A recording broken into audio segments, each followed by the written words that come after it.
ನಾರಾಯಣ ನಿನ್ನ ನಾಮದ ಸ್ಮರಣೆಯ ಸಾರಾಮೃತೆಯನ್ನ ಬಾಯಿಗೆ ಬರಲಿ ಬಾರಂಗ.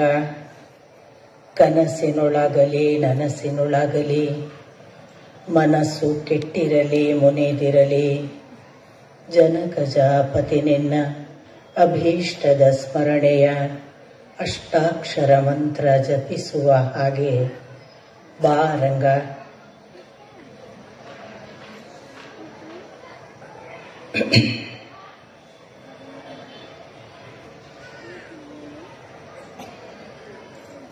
ಪರಮ ಪೂಜ್ಯರಾದ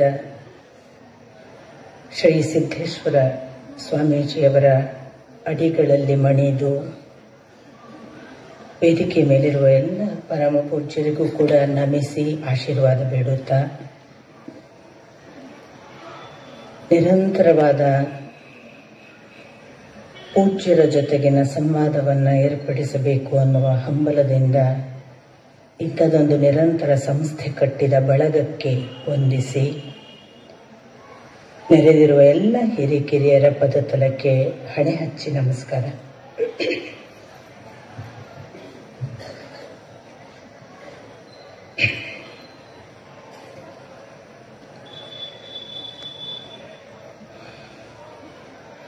ಬಹಳ ಜನ ಮಾತಾಡ್ತಾರೆ, ಒಳ್ಳೆ ಉಪನ್ಯಾಸಕರಿರ್ತಾರೆ, ಚೆನ್ನಾಗಿ ಜನರನ್ನ ಆಕರ್ಷಕವಾಗಿ ಹಿಡಿದಿಡಬಲ್ಲ ಮಾಂತ್ರಿಕ ಶಕ್ತಿಯೂ ಇರ್ತದೆ ಅಂತ ಅನೇಕ ರಾಜಕಾರಣಿಗಳೂ ಇದ್ದಾರೆ.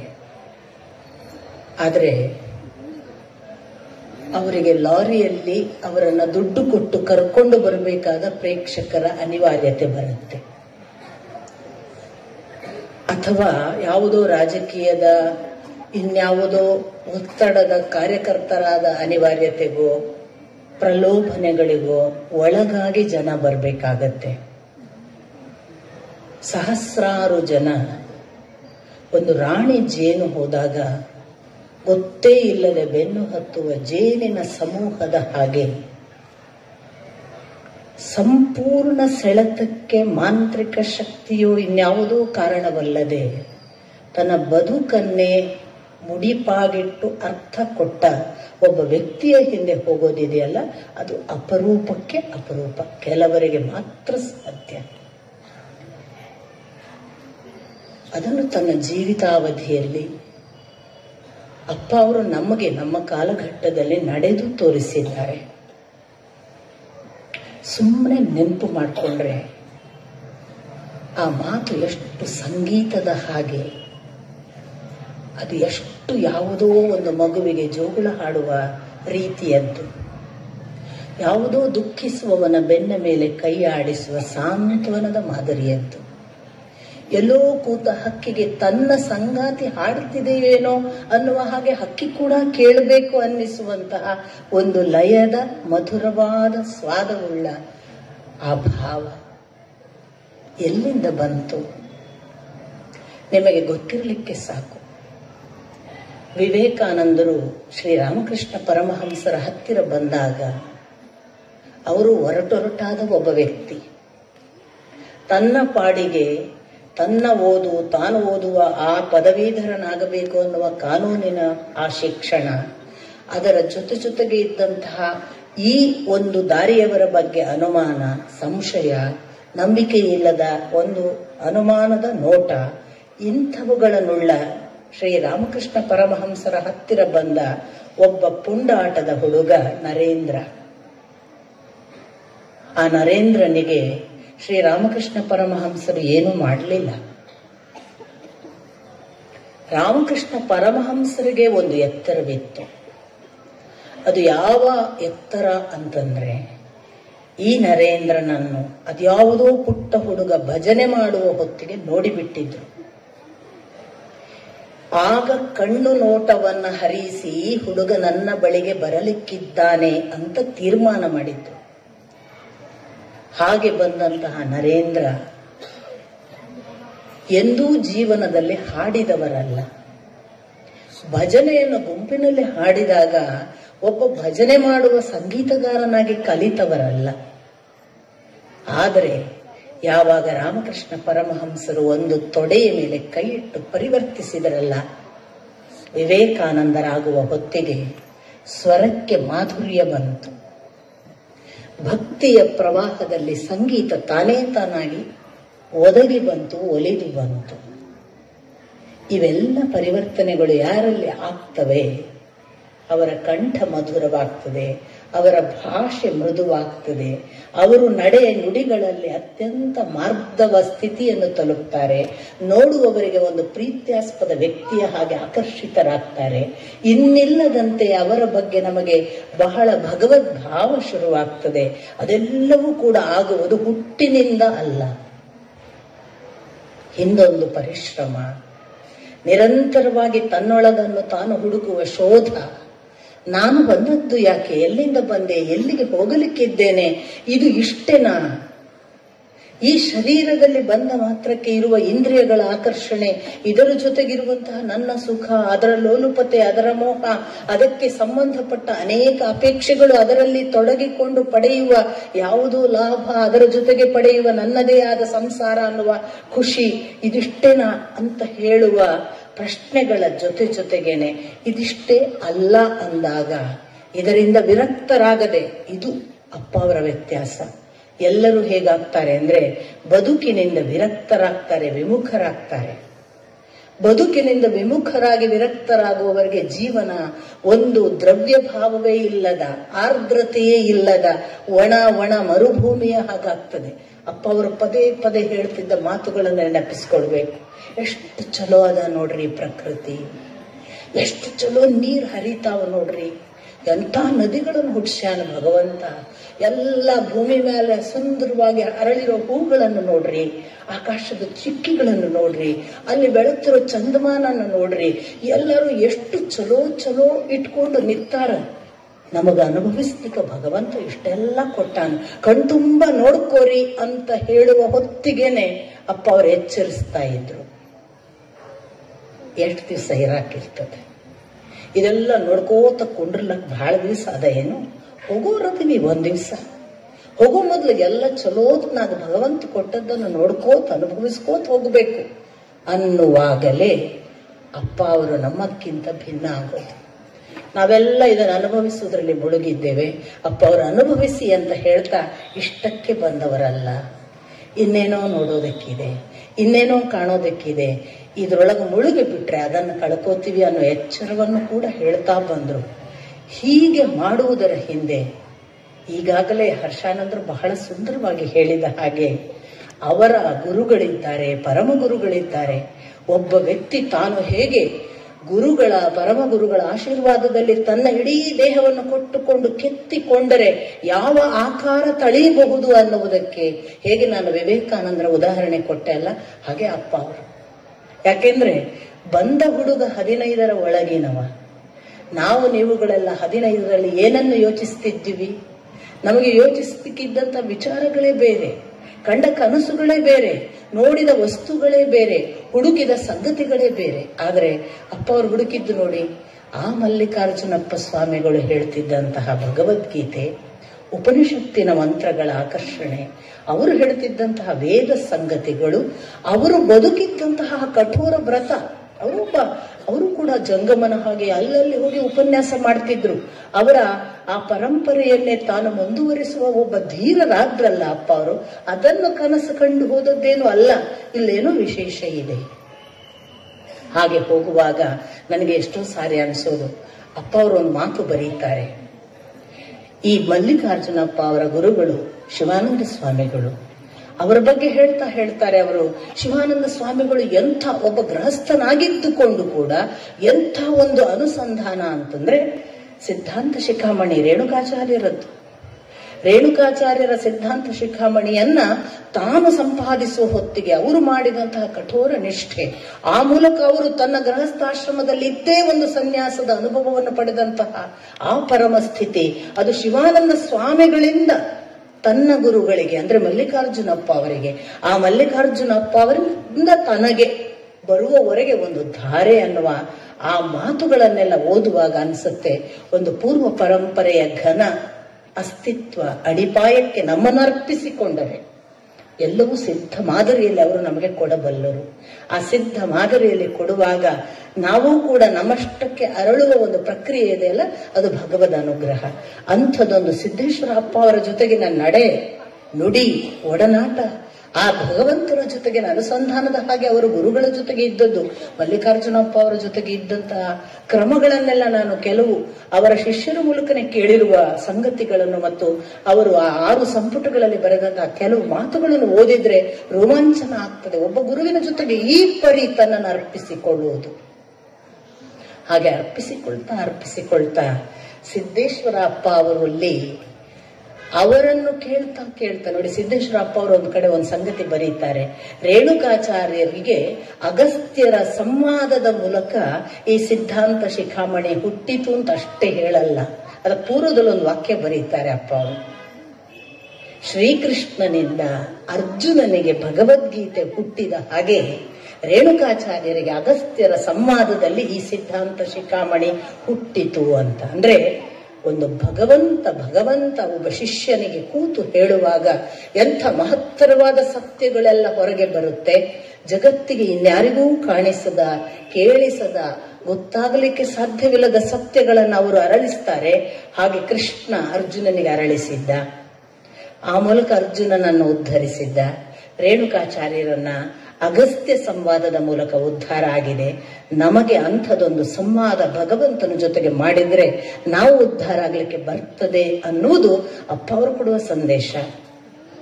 ಎಷ್ಟೋ ಮಾತುಗಳನ್ನು ನಾವು ಮತ್ತೆ ನಮಗೆ ಹೇಳ್ಕೊಳ್ಳಬೇಕಾದ ಹಾಗೆ ಇರುವಂಥದ್ದು. ಶರೀರ ಮಾಧ್ಯಮ ಖಲು ಧರ್ಮ ಸಾಧನಂ. ಈ ಎಲ್ಲಕ್ಕಿಂತ ಮೊದಲು ಇದು ಶರೀರ, ಇದು ಧರ್ಮ ಸಾಧನಕ್ಕಾಗಿ ಇದೆ ಹೊರತು ಅಧರ್ಮ ಸಾಧನಕ್ಕಾಗಿ ಇಲ್ಲ. ಇದನ್ನು ಉಪನಿಷತ್ಕಾರರು ಹೇಳಿದ್ರು. ಇದನ್ನು ಅಪ್ಪ ಅವರು ಪದೇ ನಮಗೆ ನೆನಪಿಸ್ತಾರೆ. ಬಹಳ ಬಾರಿ ನಮ್ಮಲ್ಲಿ ಅನೇಕರಿಗೆ ಗೊತ್ತೇ ಇಲ್ಲದೆ ನಾವು ಚಟದ ದಾರಿಗೆ ಹೋಗಿ ಬಿಡ್ತೇವೆ. ಚಟಕ್ಕೆ ಹೋಯ್ತು ಅಂತಂದ್ರೆ ಅದು ಕೇವಲ ಒಂದು ಇನ್ನೊಂದು ಅಂತ ಭಾವಿಸಬೇಡಿ.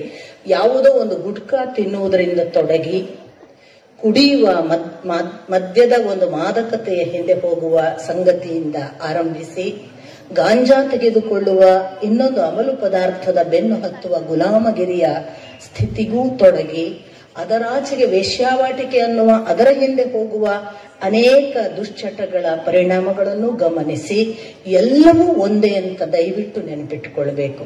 ಇದರಲ್ಲಿ ಗ್ರೇಡ್ ಇದೆ. ನಾನಿನ್ನು ಗುಡುಕ ತಿನ್ನೋನು ಆ ಗಾಂಜಾ ತಿನ್ನೋನಿಗಿಂತ ವಾಸಿ ಅಂತ ಖಂಡಿತ ಭಾವಿಸಬೇಡಿ. ಯಾಕೆಂದ್ರೆ ಚಟ್ಟ ಹತ್ತಿರದ ಶಬ್ದಗಳು. ಎಷ್ಟೋ ಸಾರಿ ಈ ದೇಹ ನಮಗೆ ಈ ದೀರ್ಘ ಆಯುಸ್ಸನ್ನು ಭಗವಂತ ಯಾಕೆ ಕೊಟ್ಟಿದ್ದಾನೆ ಅಂತ ವೇದವ್ಯಾಸರು ಪದೇ ಹೇಳ್ತಾರೆ. ಈ ದೇಹದಲ್ಲಿ ಮಾತ್ರ ಅವನನ್ನು ನೋಡುವ ಸಾಧ್ಯತೆ. ಆ ಅವನನ್ನು ನೋಡುವುದಕ್ಕೆ ಈ ದೇಹವನ್ನು ಉಪಯೋಗಿಸಿಕೊಳ್ಳುವಾಗ ಅದರ ಸಂಪೂರ್ಣ ಆಯುಷ್ಯದಲ್ಲಿ, ಯಾಕೆ 99ನೇ ವಯಸ್ಸಿಗೆ ಸಾಕ್ಷಾತ್ಕಾರ ಆಗಬಹುದು ಗೊತ್ತಿಲ್ಲ. ಅದರಿಂದ ನಿರಾಶೆ ಪಡೆಯಲಿಕ್ಕಿಲ್ಲ, ತಳೆಯಲಿಕ್ಕಿಲ್ಲ. 100ರವರೆಗಾದ್ರೆ 100ರವರೆಗೆ ಭಗವಂತ ನಿನಗಾಗಿ ಈ ಆಯುಸ್ಸನ್ನು ಕೊಡು. ಇದು ನೀನು ಕೊಟ್ಟ ಪ್ರಸಾದ, ನಿನ್ನನ್ನು ಕಾಣುವುದಕ್ಕೆ ಉಪಯೋಗ ಆಗಲಿ. ಇದನ್ನು ಯಥಾರ್ಥ ಸಾಕ್ಷಾತ್ ಬದುಕಿದವರು ಅಪ್ಪ ಅವರು. ಅದನ್ನೇ ಯೋಗ ಶರೀರ ಅಂತ ಇವರಂದ್ರು. ನಮ್ಮ ದೇಹವನ್ನು ನಮ್ಮ ಸಂಯಮಕ್ಕೆ ತರುವುದಕ್ಕಾಗಿ ನಾವು ದಂಡಿಸುವುದು. ಅದಕ್ಕೆ ಒಂದು ಊಟ ಅಂದ್ರೆ ಒಂದೇ ಊಟ, ಎರಡನೇ ಊಟ ಇದ್ರೆ ಅದು ಇಷ್ಟೇ ಅನ್ನುವ ಅದರ ಪ್ರಮಾಣ, ಅದು ಈ ಹೊತ್ತಿಗಲ್ಲದೆ ಇನ್ನೊಂದು ಹೊತ್ತಿಗೆ ತೆಗೆದುಕೊಳ್ಳುವುದಿಲ್ಲ ಅನ್ನುವ ಕಠೋರ ನಿಷ್ಠುರ ನಿಲುವು ದೇಹದ ಜೊತೆಗೆ ಮೊದಲು ಮಾಡಿಕೊಳ್ಳಬೇಕು. ನಮ್ಮ ದೇಹ, ನಮ್ಮ ಇಂದ್ರಿಯಗಳನ್ನು ನಾವು ಮೊದಲು ಸಂಯಮಕ್ಕೆ ತರದೆ ನಿಮಗೆ ಉಪದೇಶಿಸುವುದಕ್ಕೆ ನಮಗೆ ಯಾವ ಹಕ್ಕುಗಳಿವೆ? ಅಪ್ಪ ಅವರು ಮಾಡಿದ್ದು ಅದನ್ನು. ಇಡೀ ತನ್ನನ್ನು ಮೊದಲು ತಾನು ಸಂಯಮಕ್ಕೆ ತಂದುಕೊಂಡು ತನ್ನ ಇಂದ್ರಿಯಗಳ ಸಂಯಮ ತಾನು ಪಡೆದ ಬಳಿಕ ತನ್ನ ಕಣ್ಣುಗಳು ಕೆಡುಕಿನ ಕಡೆಗೆ ಹೋಗದಂತೆ ಆಗುವುದು, ಅತ್ತಲಿತ್ತ ಹೋಗದಂತೆ ಹೆಳವನ ಮಾಡಯ್ಯ ತಂದೆ, ಸುತ್ತಿ ಸುಳಿದು ನೋಡದಂತೆ ಅಂಧಕನ ಮಾಡಯ್ಯ ತಂದೆ, ನಿನ್ನ ಮಂತ್ರಕ್ಕಲ್ಲದೆ ಅನ್ಯಕ್ಕೆ ಕಿವುಡನ ಮಾಡಯ್ಯ ತಂದೆ, ನಿನ್ನ ಚರಣಕ್ಕಲ್ಲದೆ ಅನ್ಯಕ್ಕೆ ಎಳಸದಿರು ಕೂಡಲ ಸಂಗಮದೇವ ಅಂತ ಆಲ್ಪರಿಯುವ ಆ ಸ್ಥಿತಿ ಯಾರಿಗೆ? ನಿಜವಾಗಿ ತನ್ನ ದೇಹವನ್ನ ತನ್ನ ಸ್ಥಿಮಿತಕ್ಕೆ ತಂದುಕೊಳ್ಳಲಿಕ್ಕೆ ಒದ್ದಾಡುವ ಭಕ್ತ ಮಾತ್ರ ಹೀಗೆ ಕೂಗಿಕೊಳ್ತಾನೆ. ಉಳಿದವರಿಗೆ ಸಂತೋಷ ಅನ್ನಿಸ್ತದೆ. ಬೇಕಾದ ಕಡೆ ಕಣ್ಣು ಹೋದಾಗ ಮಜಾ ಅನಿಸುತ್ತೆ. ಬೇಡಾದ್ದನ್ನೆಲ್ಲ ಕೇಳ್ತಾ ಸಂತೋಷ ರಮ್ಯವನ್ನು ಅನುಭವಿಸುವಾಗ ಕಿವಿಯ ಕಡೆ ಇನ್ನಷ್ಟು ಖುಷಿ ಪಡ್ತೀವಿ ನಾವು. ಅದಲ್ಲ, ನಾನು ಹೋಗಬೇಕಾದ ದಾರಿ ಇದಲ್ಲ. ಬದುಕು ಅನುಭವದ ಪ್ರವಾಹ ಅಂದ್ರಲ್ಲ, ನಮ್ಮದು ಕೊಚ್ಚೆಯ ಬದುಕು ಆಗಬಹುದು. ನಾವು ಯಾವ ಕಡೆ ಹೋಗ್ತೇವೆ ಅನ್ನೋದ್ರಿಂದ ನಮ್ಮದು ಚರಂಡಿಯ ಪ್ರವಾಹವೋ, ನಮ್ಮದು ಗಂಗಾ ನದಿಯ ಪ್ರವಾಹವೋ, ನಮ್ಮದು ಸಾಮಾನ್ಯ ಒಂದು ಕಾಲುವೆಯ ಪ್ರವಾಹವೋ ಅಂತ ನಿರ್ಣಯ ಆಗೋದು. ನಾವು ಒಂದು ನಿತ್ಯ ಕೆಟ್ಟ ದುಷ್ಟ ಬೇಡವಾದ ಯೋಚನೆಗಳಲ್ಲಿಯೇ ಮುಳುಗಿ ಕಣ್ಣು ಕಿವಿ ಮೂಗು ನಾಲಿಗೆ ಚರ್ಮಗಳನ್ನು ಅಂಥ ವಿಷಯಗಳ ಕಡೆಗೆ ಆಲ್ಪರಿದು ಹತ್ತಿದರೆ ನಮ್ಮ ಬದುಕು ಚರಂಡಿಯ ನೀರೇ. ಚರಂಡಿಯ ನೀರು ಒಂದು ಪ್ರವಾಹವೇ. ಯಾಕೆ ಹೇಳಿ? ಕೊಳೆಯನ್ನು ತಗೊಂಡು ಹೋಗುವುದಕ್ಕೆ ಇರುವಂತಹ ಪ್ರವಾಹ. ಏನ್ ಮಾಡೋದು? ಇನ್ನೂ ಸ್ವಲ್ಪ ಬೆಟರ್ ಅಂತಂದ್ರೆ ಕಟ್ಟಿ ಹಾಕಿದ ನೀರು ಇದೆ, ಅದು ಕಾಲುವೆಯ ಮೂಲಕ ಬರುತ್ತೆ. ಅದಕ್ಕೆ ಯಾವುದೋ ಒಂದು ಮಾಸ್ಟರ್ ಬೇಕು, ಅಲ್ಲಿ ಯಾವನೋ ಒಬ್ಬ ಅದರ ತಂತ್ರಜ್ಞಾನದ ಮೂಲಕ ಅದನ್ನು ಇಂತಿಂಥ ದಿಕ್ಕಿಗೆ ಹರಿಸಬೇಕು ಅಂತ ತೀರ್ಮಾನ ಮಾಡೋ. ಅದು ಕೆಲವೊಮ್ಮೆ ನಮ್ಮದು, ನಾವು ಕೂಡ ಹಾಗೆ ಕೆಲವು ಕಾಲ ಆಗ್ತೇವೆ. ನಮ್ಮ ಗುರುಗಳು ಮಾಡಿದ ಒತ್ತಾಯಕ್ಕೋ, ಶಾಲೆಯಲ್ಲಿ ಶಿಕ್ಷಕರು ಕೊಡುವ ಶಿಕ್ಷೆಗೋ, ತಂದೆ ತಾಯಿ ಕೊಡುವಂತಹ ಕೆಲವು ಕಟ್ಟಪ್ಪಣೆಗೋ ಹೆದರಿ ಮಾಡುವ ಪ್ರವಾಹ, ಅದೂ ಕೂಡ ಜೀವನದ ನಿಜ ಪ್ರವಾಹವಲ್ಲ. ಅದು ಕಟ್ಟುಪಾಡಿಗೆ ಒಳಪಟ್ಟು ಎಷ್ಟು ಸಾಧ್ಯವೋ ಅಷ್ಟು ಆ ಹೊತ್ತು ಮಾತ್ರ ನೀರಿಲ್ಲದಾಗ ನಿಲ್ಲಿಸ್ತಾರಲ್ಲ, ಹಾಗೊಂದು ದಿವಸ ಆ ಪ್ರವಾಹ ನಿಲ್ಲಬಹುದು. ಇನ್ನೊಂದು ಪ್ರವಾಹ ಇದೆ. ಆ ಭಗವಂತನ ಪಾದದ ಹೆಬ್ಬೆಟ್ಟಿಗೆ ತಾಗಿ ಅಲ್ಲಿಂದ ಆ ಬ್ರಹ್ಮಾಂಡದ ಕಟವಾಯಿಯಿಂದ ಆ ಭಗವಂತನ ಪಾದದ ಕುಂಕುಮದ ಕೇಸರದ ಸಹಿತ ಇಳಿದಳಲ್ಲ ಗಂಗೆ. ಹಾಗೆ ಇಳಿದಾಗ ಅವಳು ಸಾಮಾನ್ಯ ಇಳಿಯಲಿಲ್ಲ. ಜಗದ ಸಕಲ ದುಷ್ಟರನ್ನು, ಕಲುಷಗಳನ್ನು, ಮಾಲಿನ್ಯಗಳನ್ನು ತೊಳಿತಾ ತೊಳಿತಾ ಅವಳ ಆರ್ಭಟಕ್ಕೆ ಇನ್ನೇನು ಜಗತ್ತು ಮುಳುಗ್ತದೆ ಅಂದಾಗ ಶಿವ ತಲೆ ಕೊಟ್ಟು, ಶಿವನ ಮುಡಿಯಲ್ಲಿ ಅವನು ಅಣೆಕಟ್ಟಿನ ಹಾಗೆ ಅವಳನ್ನ ಕಂಟ್ರೋಲ್ ಮಾಡಿ ಎಷ್ಟು ಬೇಕೋ ಅಷ್ಟನ್ನೇ ಭೂಮಿಗೆ ಇಳಿಸುವ ಕೃಪೆ ಮಾಡಿದಾಗ ತ್ರಿಮಾರ್ಗಳಾಗಿ ಬಂದಳಲ್ಲ ಆ ಗಂಗೆ. ಅಂದು ಹೊರಟವಳು. ಈಗ 5,000 ವರ್ಷಗಳಾದವು. ತೊಳೆದದ್ದೆಷ್ಟು? ಎಷ್ಟು ಜನರನ್ನು ತೊಳೆಯುವುದರ ಹಿಂದೆ ಅವಳೇನು ಸಾಮಾನ್ಯ ಹರಿದಿದ್ದಾಳ? ಅವಳು ಸವೆದದ್ದು ಎಷ್ಟು ನಮಗೆ ಗೊತ್ತಾಗುವುದಿಲ್ಲ. ಗಂಗೆಗೆ ಹಾಗೆ ಹಾಯುವಾಗ ಏಕಾಏಕಿಯನ್ನು ದಾರಿ ಸಿಕ್ಕಿದ? ಬಿದ್ದಾಗ ಬೀಳುವ ರಭಸಕ್ಕೆ ಎಷ್ಟು ಪೆಟ್ಟು ನೋವುಗಳನ್ನು ಉಂಡಿದ್ದಾಳೋ ಯಾರಿಗೆ ಗೊತ್ತು. ಬಿದ್ದ ಹೊತ್ತಿಗೆ ಆ ಬೀಳುವ ನೆಲ ಅದು ಎಂಥದಿತ್ತೋ ಅದಕ್ಕೆ ಒಪ್ಪಿಸಿಕೊಂಡು ಅಲ್ಲಿಂದ ಮುಂದೆ ಹೋಗುವಾಗ ಧಾರೆಯ ಹಾಗೆ ಹೋಗಬೇಕು ಅನ್ನುವ ಅವಳ ಆರ್ಭಟಕ್ಕೆ ಅಡ್ಡಿ ಬರುವ ಯಾವುದೋ ಗುಡ್ಡ ಕಲ್ಲು ಮತ್ತೊಂದಕ್ಕೆ ತಾನು ತನ್ನನ್ನು ಕವಲು ಮಾಡಿಕೊಂಡು ಸುತ್ತೆಲ್ಲ ಹರಿದು ಹೋಗುವ ಹೊತ್ತಿಗೆ ಬಂದ ಎಲ್ಲ ಜೀವರಾಶಿಗಳ ಮೈ ತೊಳಿತ ಅವರ ಸ್ನಾನವೇ ತನ್ನ ಸ್ನಾನ ಅಂತ ಭಾವಿಸುವ ಗಂಗಾ ಪ್ರವಾಹ ಆದರೆ ಅದು ಸಿದ್ದೇಶ್ವರ ಅಪ್ಪ ಅವರ ಜೀವನ ಪ್ರವಾಹ. ಅದು ಸಾಮಾನ್ಯ ಪ್ರವಾಹ. ಅದು ಎಲ್ಲರಿಗಾಗಲಿಕ್ಕೆ ಬರುವುದೂ ಇಲ್ಲ.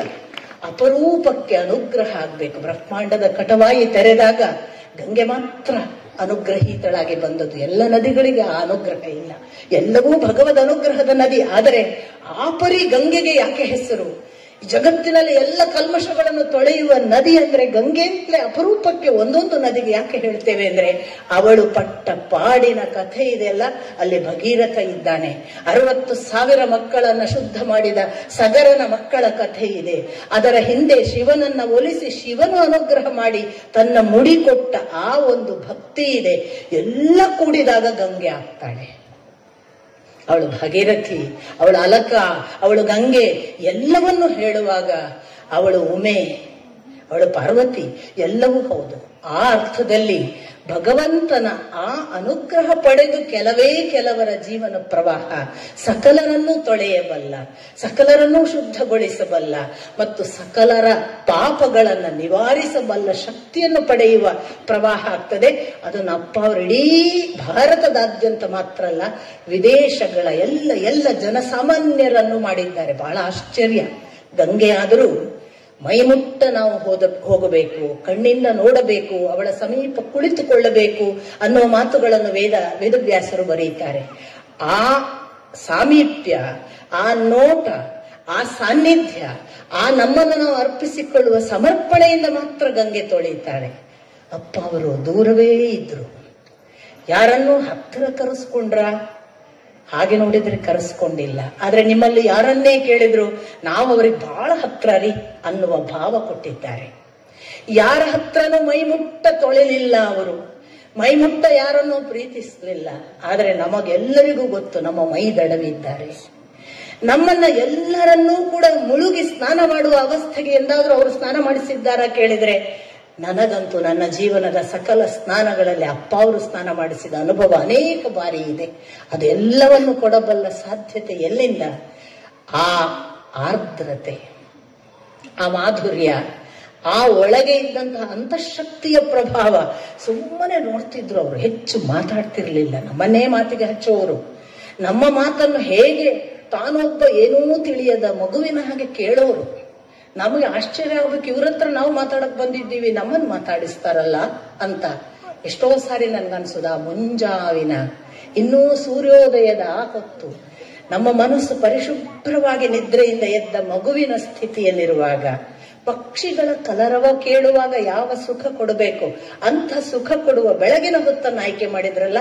ಬದುಕಿನ ಆರಂಭ ಒಳಿತಿನಿಂದ ಆರಂಭ ಆದ್ರೆ ಅದು ಸಂಜೆಯವರೆಗೆ ಒಳಿತನ್ನೇ ಕಂಟಿನ್ಯೂ ಮಾಡ್ತದೆ ಅನ್ನುವುದನ್ನು ನಂಬಿದ ಸಂಸ್ಕಾರ ನಮ್ಮದು. ಬೆಳಿಗ್ಗೆ ಎದ್ದು ಒಳಿತನ್ನು ಯೋಚನೆ ಮಾಡಿ, ಬೆಳಿಗ್ಗೆ ಎದ್ದು ಒಳಿತನ್ನು ಭಾವಿಸಿ, ಬೆಳಿಗ್ಗೆ ಎದ್ದು ಒಳಿತನ್ನು ಗುರಿ ಮಾಡಿಕೊಳ್ಳಿ, ಬೆಳಿಗ್ಗೆ ಎದ್ದು ಒಳ್ಳೆಯ ಉದ್ದೇಶಗಳಿಗಾಗಿ ಏಳಿ ಅನ್ನುವ ನಮ್ಮ ಭಾರತೀಯ ಪರಂಪರೆಯನ್ನ ಅವರು ಮಾತಾಡಿ ಉಪದೇಶಿಸಿ ಹೇಳಲಿಲ್ಲ. ಒಳ್ಳೆಯ ಮಾತುಗಳನ್ನು 1 ಗಂಟೆ ಕೇಳಿಸಿ ಬಿಡ್ತಿದ್ರು.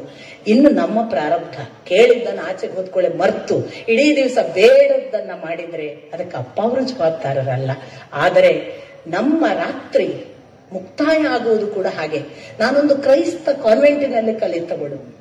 ನನಗೆ ಬಹಳ ಆಶ್ಚರ್ಯ ಆಗತ್ತೆ. ಅವರು 2 ಪ್ರಾರ್ಥನೆಗಳನ್ನು ಪ್ರಾಮಾಣಿಕವಾಗಿ ಮಾಡ್ತಿದ್ರು. ಒಂದು, ಶಾಲೆಗೆ ಬಂದು ಸೇರಿದ ತಕ್ಷಣ ದೇವರೇ, ಅದೆಲ್ಲ ಇಂಗ್ಲಿಷ್ನಲ್ಲಿ ಇರ್ತಿತ್ತು, ದೇವರೇ ನನ್ನನ್ನು ಇವತ್ತು ನಾನು ಏನು ಮಾಡುವುದಕ್ಕೆ ತೊಡಗಿದ್ದೇನೋ ಆ ಎಲ್ಲ ಕೆಲಸಗಳು ಒಳಿತಿನ ಕಡೆಗೆ ಇರುವ ಹಾಗೆ, ನಿನ್ನ ಕಡೆಗೆ ಇರುವ ಹಾಗೆ, ತಪ್ಪು ನನ್ನ ಕೈಯಿಂದ ಆಗದಂತೆ ನೋಡಿಕೋ ಅಂತ ಪ್ರಾರ್ಥಿಸುವುದು ಮೊದಲನೆಯ ಬೆಳಗ್ಗಿನ ಪ್ರಾರ್ಥನೆ. ಸಂಜೆಯ ಪ್ರಾರ್ಥನೆ ಅವರು ಏನನ್ನು ನಮಗೆ ಹೇಳಿಕೊಡ್ತಿದ್ರು ಅಂದ್ರೆ, ದೇವರೇ ನಾನು ಇವತ್ತು ಬೆಳಗಿನಿಂದ ಸಂಜೆಯವರೆಗೆ ಇಂತಿಂಥ ತಪ್ಪುಗಳನ್ನು ಮಾಡಿದ್ದೇನೆ, ನನಗೆ ಗೊತ್ತಾಗದೇ ಇಂಥ ತಪ್ಪುಗಳಾಗಿವೆ, ಅವುಗಳನ್ನೆಲ್ಲ ಆಗದಂತೆ ನನ್ನನ್ನು ರಕ್ಷಿಸು ಅಂತ ಅವರು ರಾತ್ರಿ ಪ್ರಾರ್ಥನೆ ಮಾಡಲಿಕ್ಕೆ ಹೇಳಿಕೊಡ್ತಿದ್ರು. ಎರಡೂ ಕೂಡ ಎಂಥ ಉತ್ತಮವಾದ ಕನೆಕ್ಟಿವಿಟಿ. ನನ್ನ ಬೆಳಗು ನನ್ನ ರಾತ್ರಿಗೆ ಕನೆಕ್ಟ್ ಆಗುವ ಒಂದು ಸ್ಥಿತಿ ಇದೆಯಲ್ಲ, ಅದು ಒಳಿತಿನ ಕಡೆಗೆ, ಭಗವಂತನ ಕಡೆಗೆ ಆಗಬೇಕು ಅನ್ನೋದನ್ನ. ಇದು ಅಪ್ಪ ಅವರ ಛಾಯೆ, ಅಪ್ಪ ಅವರು ನಡೆದ ದಾರಿ. ಅವರು ಬರೇ ಮಾತಾಡಿದ್ರೆ ನಾವು ಯಾರು ನೆನ್ಪಿಟ್ಕೊಳ್ತಿರ್ಲಿಲ್ಲ. ಅವರು ಹಾಗೆ ಬದುಕಿದ್ದರಿಂದಲೇ ನಾವು ಪದೇ ಪದೇ ಅವರನ್ನ ನೆನೆಯುತ್ತೇವೆ. ಅವರು ಇದ್ದಾಗಲೂ ಕೂಡ ನಾವು ಹುಡುಕಿಕೊಂಡು ಯಾಕೆ ಹೋಗ್ತಿದ್ವಿ ಅಂದ್ರೆ, ಈ ಮನುಷ್ಯ ಬರೇ ಹೇಳಲಿಲ್ಲ, ಬರೇ ಉಪದೇಶ ಮಾಡಲಿಲ್ಲ, ಬದುಕ್ತಾರೆ, ನಮ್ಮ ಕಣ್ಣು ಮುಂದೆ ತೋರ್ತಾರೆ. 21 ಗುಣಗಳನ್ನು ಶ್ರೀಕೃಷ್ಣ ಹೇಳ್ತಾನೆ ಜ್ಞಾನಿಗೆ. 21 ಗುಣಗಳಲ್ಲಿ ಒಂದೇ ಒಂದು ಗುಣ ನಿಮಗೆ ಇದು ಇಲ್ಲ ಸಿದ್ದೇಶ್ವರ ಅಪ್ಪ ಅವರಲ್ಲಿ ಅಂತ ಹೇಳುವ ಒಂದೇ ಒಂದು ಗುಣ ಸಿಗೋದಿಲ್ಲ. ಅರ್ಥ ಮಾಡ್ಕೋಬೇಕು. ಶ್ರೀಕೃಷ್ಣ ಹೇಳುವ 21 ಗುಣಗಳನ್ನು ಇವತ್ತು ಜೀವನದಲ್ಲಿ ಒಬ್ಬ ನಡೆದಿದ್ದಾನೆ ಅಂದ್ರೆ ಅದು ಅಪ್ಪ ಅವರು. ಅವರನ್ನು ಬಿಟ್ಟರೆ ಇನ್ನೊಬ್ಬ ಸಿಗ್ತಾರ ನನಗೆ ಗೊತ್ತಿಲ್ಲ. ಒಂದಲ್ಲ ಒಂದು ದೋಷ ಊನ ಉಳಿತದೆ. ನಾವು ಯಾರನ್ನೇ ನೋಡುವಾಗ, ನನಗೆ ವೈಯಕ್ತಿಕವಾಗಿ ನಾವು ಯಾರನ್ನೇ ಲೆಕ್ಕ ಹಾಕಿದ್ರು ಅವರಲ್ಲಿ ಯಾವುದೋ ಒಂದು ಕೊರತೆ ಕಾಣ್ತದೆ. ಅಪ್ಪ ಅವರಲ್ಲಿ ಒಂದೇ ಒಂದು 21ಕ್ಕೆ ಸರಿ ಸಾಟಿ ಅವರು. ಶ್ರೀಕೃಷ್ಣ ಚಾಲೆಂಜ್ ಕೊಡುವಂಗಿದೆ, ನೀನು ಜ್ಞಾನಿ ಆಗ್ತೀಯಾದ್ರೆ ಇಷ್ಟೆಲ್ಲ ಗುಣಗಳಿರಬೇಕು, ಅದನ್ನು ಇಷ್ಟಪಡ್ತೇನೆ ನಾನು ಅಂತ ಕೃಷ್ಣನ ಮಾತು. ಜ್ಞಾನಿ ಆಗಿ ತೋರಿ ಜ್ಞಾನ ಮಾರ್ಗವನ್ನ ಬರೇ ಜ್ಞಾನಿಯ ಹಾಗೆ ತನ್ನ ಸುಖಕ್ಕೆ ತಾನು ತಿಳಿದಿದ್ದೇನೆ ಅಂತ ಬಹಳ ಬಹಳ ಪಂಡಿತರ ಹಾಗೆ ತರ್ಕಕ್ಕೆ ಕೂತ್ಕೊಳ್ಳಿಲ್ಲ ಅಪ್ಪ ಅವರು. ಅದನ್ನು ಕರ್ಮ ಮಾರ್ಗಕ್ಕೆ ತಂದ್ರು. ಜ್ಞಾನ ಕರ್ಮ ಮಾರ್ಗಕ್ಕೆ ಬಾರದೇ ಇದ್ರೆ ಅದು ವ್ಯರ್ಥ ಅಂತ ಪದೇ ಪದೇ ಹೇಳಿದ್ರು. ಅದಕ್ಕಾಗಿಯೇ ಅವರ ಕರ್ಮ ವಾಕ್ಕಿನ ಮೂಲಕ ಜ್ಞಾನವನ್ನು ಪಸರಿಸಿದ್ದು. ಅದು ವಾಕ್ ಅನ್ನೋದು ಅವರ ಕರ್ಮ ಭಾಗ, ಅದರ ಜೊತೆಗೆ ತಾನು ನಡೆದದ್ದು ಅದವರ ಭಕ್ತಿಯ ಮಾರ್ಗ.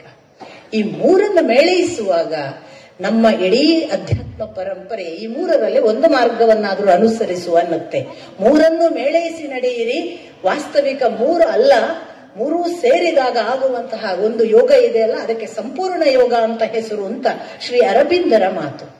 ಈ ಎಲ್ಲ ಮೂರನ್ನು ಮೇಳೈಸಿದ್ದು ಅಪ್ಪ ಅವರು. ಜೊತೆಗೆ ಈ ಮೂರನ್ನು ಮೇಳೈಸಿದಾಗ ನಾವು ಮುಟ್ಟಬೇಕಾದದ್ದು ಯಾವುದು? ಭಗವಂತನನ್ನ, ಆ ದೇವರನ್ನ. ನಾನು ಅವನು ಒಂದಾಗುವುದಾ? ಏನೋ ಒಂದಿದೆ, ದ್ವೈತವೋ ಅದ್ವೈತವೋ, ವಿಶಿಷ್ಟಾದ್ವೈತವೋ, ಶಕ್ತಿ ವಿಶಿಷ್ಟಾದ್ವೈತವೋ ಎಲ್ಲ ಒಂದೊಂದು ಪರಂಪರೆಯಲ್ಲಿ ಒಬ್ಬೊಬ್ಬರು ಹೇಳಿ ಹೋಗಿದ್ದಾರೆ. ನಮ್ಮ ಬದುಕು ಹೆರದ ಬಂಜೆಯ ಮಗನೊಬ್ಬ ಈಯಲಾರದ ಎಮ್ಮೆಯ ಗಿಣ್ಣು ಬೇಡುತ್ತಿದ್ದನು. ಹೆರದ ಬಂಜೆಯ ಮಗನೊಬ್ಬ ಈಯಲಾರದ ಎಮ್ಮೆಯ ಗಿಣ್ಣು ಬೇಡುತ್ತಿದ್ದನು. ಕೊಂಬೆರೆಂಬೆಗಳಿಲ್ಲದ ಗಿಡವನೆರಿ ಹಣ್ಣು ಮೇಯುತ್ತಿದ್ದನು. ಇಳಿ ಇಳಿ ಎಂದರೆ ಅಳುತ್ತಿದ್ದಾನೆ ಗುಹೇಶ್ವರ. ಅಲ್ಲಮನ ವಚನ. ಎಂಥ ಅದ್ಭುತ, ನಮ್ಮ ಬದುಕಿಗೆ ಎಂಥ ಅದ್ಭುತ ರೂಪಕ. ನಾವೆಲ್ಲ ಇಲ್ಲದ್ದನ್ನು ಉಂಟು ಅಂತಲೇ ನಂಬಿಕೊಂಡು ಹೋದವರು, ಈ ಮಿಥ್ಯೆಯೇ ಸತ್ಯ ಅಂತ ಬೆನ್ನು ಹತ್ತಿದವರು. ನಾವೆಲ್ಲ ಒಂದು ತರ ಹೆರದೇ ಇರುವ ತಾಯಿಗೆ ಹುಟ್ಟಿದ ಮಕ್ಕಳು, ಹೆರದ ಬಂಜೆಯ ಮಕ್ಕಳು. ಆಮೇಲೆ ನಾವು ಎಂಥವರು, ಈಯಲಾರದ ಎಮ್ಮೆಯ ಗಿಣ್ಣು ಬೇಡ. ಇಲ್ಲಿ ಯಾವುದು ಆಕ್ಚುಲಿ ಇಲ್ಲ, ಆದ್ರೆ ಇದೆ ಅಂತ ಅದನ್ನು ತಿನ್ನುವುದ್ರಲ್ಲೇ ಬಹಳ ಇನ್ವಾಲ್ವ್. ನಮ್ಗೆ ಖುಷಿ, ಇಲ್ಲೇ ನನಗೊಂದು ಹೆಸರಿದೆ, ನನ್ಗೆ ಇಲ್ಲೊಂದು ಉದ್ಯೋಗ ಇದೆ, ಇಲ್ಲಿ ನನಗೆ ದುಡ್ಡು ಬರುತ್ತೆ, ಇಲ್ಲೊಂದು ಸಂಪತ್ತಿದೆ, ನನ್ನ ಹೆಂಡತಿ ಇದ್ದಾಳೆ, ನನಗೊಂದು ಕಾರ ಇದೆ. ಈಯಲಾರದ ಎಮ್ಮೆಯ ಗಿಣ್ಣು, ಅದನ್ನೇ ಹಿಡ್ಕೊಂಡು ಖುಷಿ ಪಡ್ತಿದ್ದೇವೆ. ಇದು ಇದೆ, ಆದರೆ ನಮಗೆ ಗೊತ್ತಿಲ್ಲ ಅದು ಇಲ್ಲವೇ ಇಲ್ಲ. ಅದು ಇರುವುದು ಅಂತ ಭ್ರಮೆ, ಅದೊಂದು ಮಾಯಾ ಪ್ರಪಂಚ. ಅದರ ಒಳಗೆ ಕೊಂಬೆರೆಂಬೆಗಳಿಲ್ಲದ ಗಿಡವನೇರಿ ಹಣ್ಣು ಮೇಯುತ್ತಿದ್ದಾನೆ. ಈ ಗಿಡಕ್ಕೆ ಬೇರುಂಟು, ಕೊಂಬೆರೆಂಬೆಗಳಿಲ್ಲ. ಇದು ರೂಟ್ ಕಾಣಿಸ್ತದೆ. ಇದಕ್ಕೆ ರೂಟಿನ ಮೂಲೆಯಲ್ಲಿ ಅಂತ ಕೇಳಿದ್ರೆ ಗಿಡ ಮರಗಳ ಕೊಂಬೆರೆಂಬೆಗಳೆಲ್ಲ ಕತ್ತರಿಸಲಾಗಿದೆ. ಅಂದ್ರೆ ಏನು? ಇದಕ್ಕೆ ಎಕ್ಸಿಸ್ಟೆನ್ಸ್ ಅನ್ನುವುದು ಕೂಡ ನಾವು ಭಾವಿಸುವ ಭ್ರಮೆ. ಅಲ್ಲಿ ಹಣ್ಣು ಮೇಯ್ತಾ ಇದ್ದಾನೆ. ಎಷ್ಟು ಇನ್ವಾಲ್ವ್ಡ್ ಇಲ್ಲಿ ಇಲ್ಲ ಅಂತ ಗೊತ್ತಿದ್ರೂ ಕೂಡ ನಾವು ಈ ಲೋಕ ಬಿಟ್ಟು ಬರಕ್ಕೆ ಸಿದ್ಧರಿಲ್ಲ. ಆದ್ರಿಂದ ಇಳಿ ಎಂದರೆ ಇಳಿಯಲಿಕ್ಕೆ ಅಳ್ತಿದ್ದಾನೆ ಗುಹೇಶ್ವರ. ನಮ್ಮ ಸ್ಥಿತಿ ಇದು. ಅಲ್ಲಮ್ಮ ಹೇಳಿದ. ನಾನು ಯಾಕೆ ಈ ಮಾತು ಹೇಳ್ತೇನೆ ಅಂದ್ರೆ, ಇದನ್ನು ಯಥಾರ್ಥ ಸಂಪೂರ್ಣ ಅರ್ಥ ಮಾಡಿಕೊಂಡು ಇಲ್ಲಿ ಏನೂ ಇಲ್ಲ ಅಂತ ಗೊತ್ತಿದ್ದ ಮೇಲೆ ಅದನ್ನು ಅತ್ಯಂತ ವರ್ಣಮಯವಾಗಿ, ಅರ್ಥಪೂರ್ಣವಾಗಿ, ಶ್ರೀಮಂತವಾಗಿ ಬದುಕಲಿಕ್ಕೆ ಸಾಧ್ಯವಾಗುವುದಿದೆಯಲ್ಲ, ಅದು ಕೆಲವರಿಗೆ ಮಾತ್ರ ಸಾಧ್ಯ. ಅಪ್ಪ ಅವರಿಗೆ ಇದು ಈಯಲಾರದ ಎಮ್ಮೆ, ಇದು ಹೆರದ ಬಂಜೆಯ ಮಗ, ಇದು ಕೊಂಬೆರೆಂಬೆಗಳಿಲ್ಲದ ಹಣ್ಣು ಎಲ್ಲವೂ ಗೊತ್ತಿತ್ತು. ಅವರು ಆರಾಮಾಗಿ ಎಳೆದಿದ್ರು. ಇಳಿ ಎಂದರೆ ಅಳುತ್ತಿದ್ದಾನೆ ಅನ್ನುವ ಆ ಸ್ಥಿತಿ ಅವರಿಗಿರ್ಲಿಲ್ಲ. ಅವರು ಅದೆಲ್ಲ ಗೊತ್ತಿದ್ದು ಇದರ ಒಳಗೆ ಇಳಿದಿದ್ರು. ಇಳಿದು ಅದರ ಆಚೆಗೆ ಏನಿದೆ ಅನ್ನೋದನ್ನು ತುಂಬಾ ಅರ್ಥಪೂರ್ಣವಾಗಿ, ಎಷ್ಟು ಚಂದ ಮಾಡಿ ದೇವರನ್ನ ಹೇಳಬಹುದು, ಎಷ್ಟು ಸರಳವಾಗಿ ನಮ್ಮನ್ನು ಭಕ್ತಿಯ ಕಡೆಗೆ ಕರ್ಕೊಂಡು ಹೋಗ್ಬೋದು. ಎಷ್ಟು ಅಂದ್ರೆ ನಾವು ಯಾವುದನ್ನ ಈಗ ಅಧ್ಯಾತ್ಮ ಅಂದ್ರೆ ಜೀವ, ಅಲ್ಲಿಂದ ಜಗತ್ತು, ಅಲ್ಲಿ ಪರಮಾತ್ಮ ಹೀಗೆ ಹೇಳಿದ್ರೆ ನಾವು ಇಮಿಡಿಯೇಟ್ ಮನೆಗೆ ಹೋಗ್ಬಿಡ್ತೀವಿ, ಇದನ್ನು ಕೇಳುದು ಬೇಡಪ್ಪ ಅಂತ. ಅಂಥದ್ದು ಯಾವ ಶಬ್ದ ಪ್ರಯೋಗಗಳನ್ನೇ ಮಾಡದೆ ಬಹಳ ಸರಳ ಸುಂದರವಾದ ವಾಕ್ಯಗಳಲ್ಲಿ ಕಥೆಗಳನ್ನು ಹೇಳುವ ಮೂಲಕ ಹಂಗಂಗೆ ನಗಾಡಿಸ್ತಾ ಕರ್ಕೊಂಡು ಹೋಗ್ತಿದ್ದದ್ದು ನಮಗೆ ಗೊತ್ತೇ ಆಗದ ಹಾಗೆ ಆ ಅದ್ಭುತ ಪ್ರಪಂಚಕ್ಕೆ. ಅವರಿಗೆ ಚೆನ್ನಾಗಿ ಗೊತ್ತಿತ್ತು, ಕರ್ಮ ಮಾರ್ಗದಿಂದ ಮುಕ್ತಿ ಇಲ್ಲ, ಜ್ಞಾನ ಮಾರ್ಗದಿಂದ ಮುಕ್ತಿ ಇಲ್ಲ. ಭಕ್ತಿ ಅಂತಿಮವಾಗಿ ಭಗವಂತನನ್ನು ಸೇರುವುದಕ್ಕಾಗಿ ಇರುವುದಲ್ಲ. ಆದ್ದರಿಂದಲೇ ನಾನು ಮತ್ತೊಮ್ಮೆ ಎಲ್ಲರ ಕ್ಷಮೆ ಕೇಳಿ, ನನಗೆ ಕಾಣಿಸಿದ ನನ್ನ ಓದನ್ನ ಮತ್ತು ನನ್ನನ್ನ ಅವರು ನೋಡಿದ ಅವರ ಜೊತೆಗಿನ ಸಾನ್ನಿಧ್ಯದ ಅನುಭವದಲ್ಲಿ ಹೇಳೋದು, ಅವರು ಸಾಕ್ಷಾತ್ ಅಲ್ಲಮನನ್ನು ಬದುಕಿದವರು.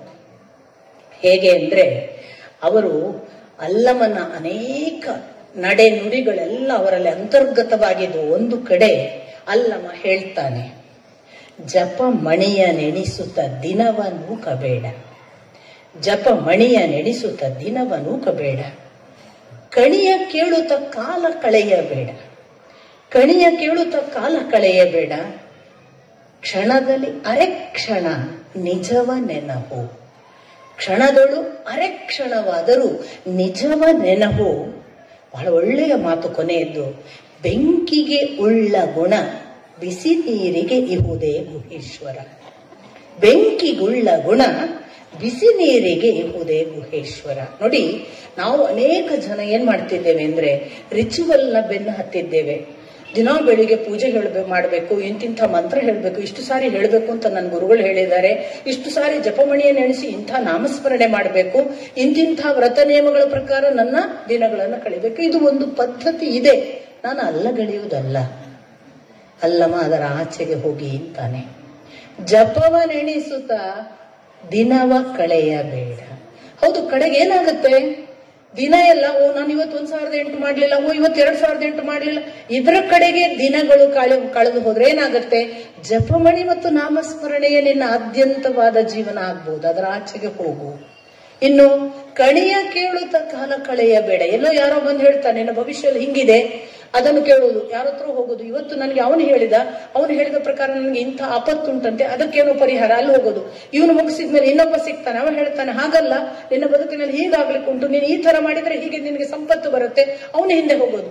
ಕಣಿಯ ಕೇಳುತ್ತ ಕಾಲ ನೂಕಬೇಡ.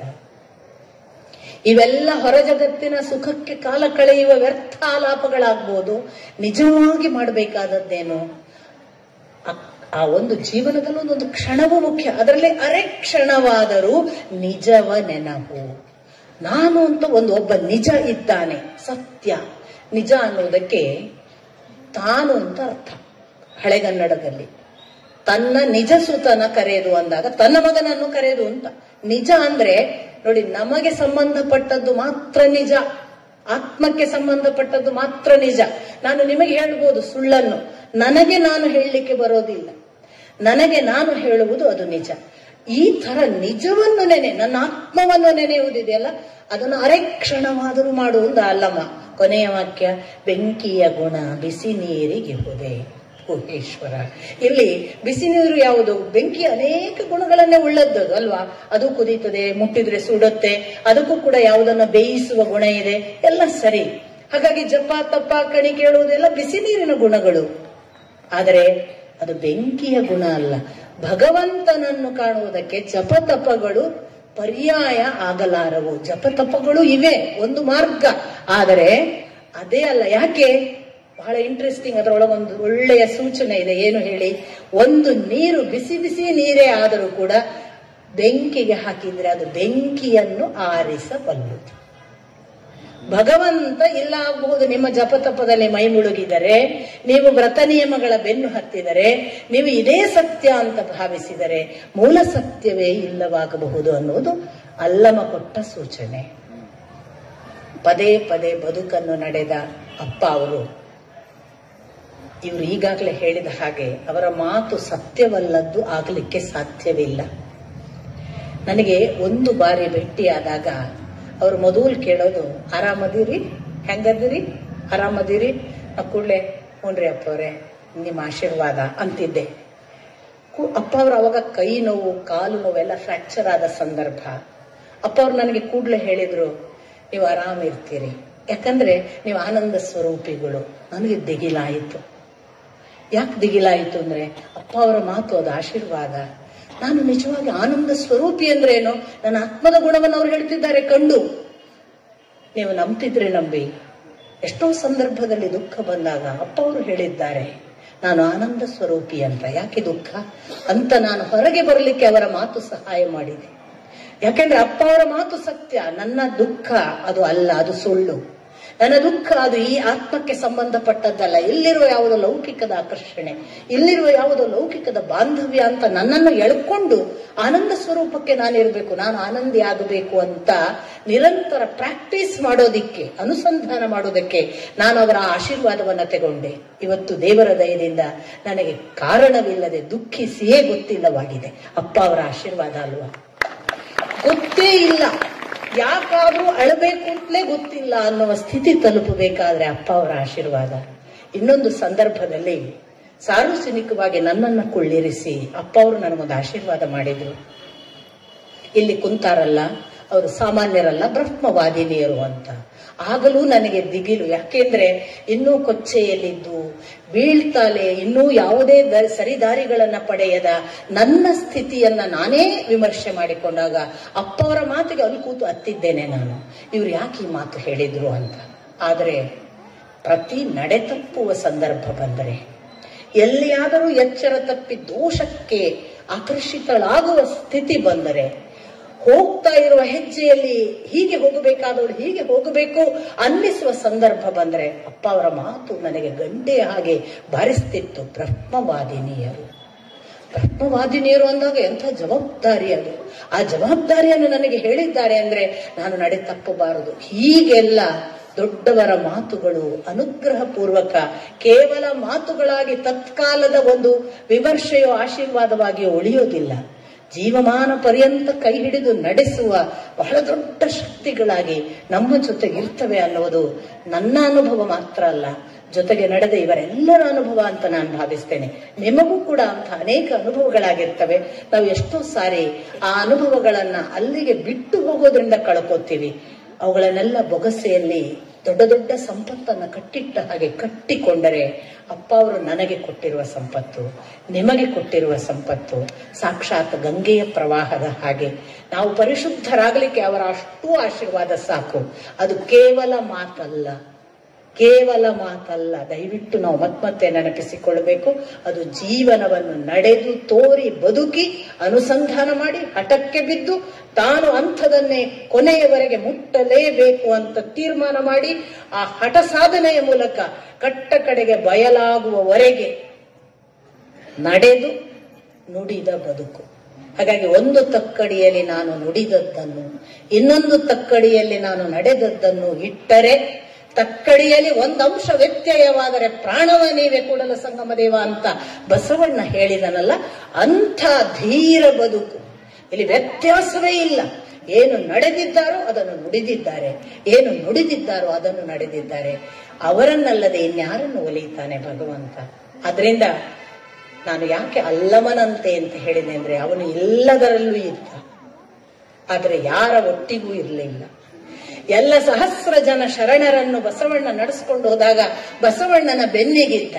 ಆದರೆ ಶರಣರು ಸತ್ತು ಅವರ ಎಲ್ಲ ಮಾರಣ ಹೋಮ ಆಗುವಾಗ ನಿನಗೆ ಶರಣರೆಂಬ ದುಃಖ, ನನಗದೂ ಇಲ್ಲ, ನಾನು ಸ್ವತಂತ್ರ ಅಂತ ಬೆನ್ನು ತಿರುಗಿಸಿದ. ಆ ಅಲ್ಲಮನ ಕಟ್ಟ ಕಡೆಯ ಮಾತು ನಮ್ಮ ಸಿದ್ದೇಶ್ವರ ಅಪ್ಪ ಅವರ ವಿಲ್ಲಿನ ಮಾತು. ಹಾಗಾಗಿ ಸತ್ಯವೂ ಇಲ್ಲ, ಅಸತ್ಯವೂ ಇಲ್ಲ, ನಾನೂ ಇಲ್ಲ, ನೀನೂ ಇಲ್ಲ, ಇಲ್ಲ ಎಂಬುದು ತಾನಿಲ್ಲ, ಗುಹೇಶ್ವರ ತಾ ಬಯಲು ಅನ್ನುವಾಗ ಅಪ್ಪ ಅವರು ತನ್ನ ಮಾತುಗಳಲ್ಲೇ ಬರೆದುಕೊಂಡ ಮುನ್ನುಡಿಯ ಕೆಲವು ವಾಕ್ಯಗಳಿವೆ. ಇಲ್ಲಿ ಪೃಥ್ವಿ, ಆಕಾಶ ಮೊದಲಾದ ಪಂಚಭೂತಗಳು ಕಾಣಿಸುತ್ತವೆ, ಆದರೆ ಅವುಗಳಿಲ್ಲ. ಹಾಗೆಯೇ ನಮಗೆ ಭಗವಂತ, ಭಗವತ್ ತತ್ವ ಎನ್ನುವುದೂ ಕಾಣಿಸುತ್ತದೆ. ಅದನ್ನು ಸೇರುವ ಜೀವವೂ ಇದೆ, ಆದರೆ ಅವು ಯಾವುವೂ ಕಟ್ಟ ಕಡೆಯಲ್ಲಿ ಚಿದಾಕಾಶವನ್ನು ಸೇರುವ ಬಟಾ ಬಯಲು ಅಂತ ಬರ್ಕೋತಾರೆ. ಈ ಚಿದಾಕಾಶವನ್ನು ಸೇರುವ ಬಟಾ ಬಯಲು ಆದದ್ದುಂಟಲ್ಲ, ಅದನ್ನು ಬರೇ ಹೇಳಿದ್ದಲ್ಲ, ಆಗುವವರೆಗೂ ನಡೆದಿದ್ದಾರೆ, ಕೊನೆಯ ಕ್ಷಣದವರೆಗೆ. ಅಂಥ ಬಟಾ ಬಯಲಿನ ಆ ಅಪ್ಪ ಅವರಿಗೆ ಈ ಬಯಲು ಸಾಕ್ಷಿಯಾಗಿ, ಆಕಾಶದ ಚಿಕ್ಕಿಗಳು ಚಂದ್ರಮನ ಸಾಕ್ಷಿಯಾಗಿ, ಗಿಡಮರಗಳ ಸಾಕ್ಷಿಯಾಗಿ ನಾವು ನಿಂತು ಮಾತನಾಡುವ ಆ ಒಂದು ಪುಣ್ಯ ಅಪ್ಪ ಅವರ ಹೆಸರಲ್ಲಿ ಬಂದಿದೆ. ಇಲ್ಲಿಗೆ ಇಂದಿನ ದಿನಕ್ಕೆ ನಾನು ಅಪ್ಪ ಅವರ ಕುರಿತು ಮಾತನಾಡುವುದು ಕೊನೆ ಆಗಲಿ, ನನ್ನನ್ನು ಮತ್ತೆ ಹರ್ಷಾನಂದರು ಮಾತಿಗೆ ಕರೆಯದೇ ಇರಲಿ, ನಾನು ನಡೆಯುವ ಹಾಗೆ ಆಗಲಿ ಅಂತ ಈ ಪಂಚಭೂತ ತತ್ವಗಳಲ್ಲಿ ನಿಮ್ಮ ಸಾಕ್ಷಿಯಾಗಿ ಪ್ರಾರ್ಥಿಸ್ತಾ ಈ ಇಷ್ಟೂ ಮಾತುಗಳ ದೋಷವನ್ನು ನನಗೆ ವಾಪಸ್ ಮರಳಿಸಿಕೊಟ್ಟು ಒಳ್ಳೆಯ ಮಾತುಗಳನ್ನು ಭಗವಂತನ ಪಾದಕ್ಕೆ ಪುಷ್ಪಾಂಜಲಿಯ ಹಾಗೆ ನಾನು ಅಪ್ಪ ಅವರ ಪಾದಕ್ಕೆ ಅರ್ಪಿಸಿ ನನ್ನ ಮಾತು ಮುಗಿಸ್ತೀನಿ. ನಮಸ್ಕಾರ.